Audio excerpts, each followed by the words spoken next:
ધાંગ્રધા પોલીસની અસામાજિક તત્વો વિરુદ્ધ 100 કલાકની કામગીરી કડક હાથે અમલવારી। ધાંગ્રધા નાયબ પોલીસ અધિક્ષક જેડી પુરોહિતની આગેવાનીમાં છેલ્લા 2 દિવસથી ધાંગ્રધામાં ગુનાહિત ઇતિહાસ ધરાવતા અસામાજિક તત્વો વિરુદ્ધ કડક કાર્યવાહી કામગીરી હાથ ધરી છે। તો આજે ત્રીજા દિવસે પણ મોટા પોલીસ કાફલા સાથે પીઆઈ એમયુ મસ્જિદ શહેરના ખારીશેરી, પુનિતનગર અને નાળિયાવાસમાં નીકળ્યા હતા। વિસ્તારમાં ગુનાહિત પ્રવૃત્તિઓ કરતા ઈસમોના ઘરના વીજ કનેક્શન ચેક કરી ગેરકાયદેસર દબાણ વિરુદ્ધ જેસીબી ચલાવવાની કામગીરી કડક હાથે અમલવારી લીધી હતી।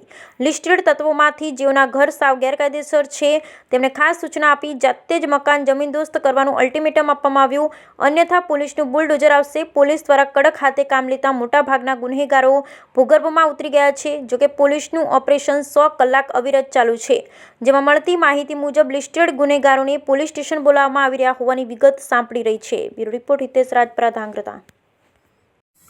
અમો પીજીવીસીએલના અધિકારી તથા ધાંગધ્રા સિટી પોલીસ દ્વારા છેલ્લા 3 દિવસથી જે સરકારશ્રીની ગાઈડલાઈન છે એ મુજબ અસામાજિક તત્વોના ઘરે વીજ ચેકિંગ હાથ ધરેલ હતું, જેમાં અમે 41 જેવા કનેક્શન ચેક કરેલા છે અને તેમાંથી 15 જેવા કનેક્શનમાં પાવર ચોરી મળી આવેલ છે અને આ પાવર ચોરી કરતા ઈસમો વિરુદ્ધ 135ની કલમ હેઠળ અમે ગુનો નોંધી તેઓને લગભગ 7 લાખ જેટલી રકમનો દંડ ફટકારેલ છે અને આગામી દિવસોમાં પણ અમે આ રીતે પોલીસ સ્ટાફ સાથે રહી અને વીજ ચેકિંગ હાથ ધરીશું।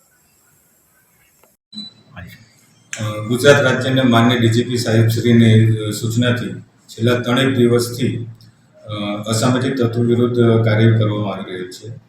આજરોજ ધાંગધ્રા સિટી પોલીસ સ્ટેશનના વિસ્તાર જેમાં જોગાસર રોડ, બાલભાઈની જગ્યા, પુનિતનગર, મફતિયાપરા, માજી સૈનિક સોસાયટી, મયુરનગર અને ખારીશેરી ખાતે ચેકિંગ કરવામાં આવેલું હતું।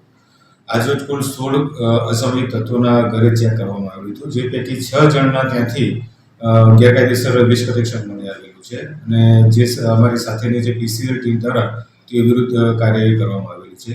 ગઈકાલે જે કેસ કરવામાં આવ્યા હતા એ પૈકી નઈમ ઇદ્રીસ કારદાર અને મુન્ના મોહમ્મદ દિવાન એ બંનેના ઘરે મળી કુલ 5 લાખ જેટલાની વીજ ચોરીને પકડાયેલી છે।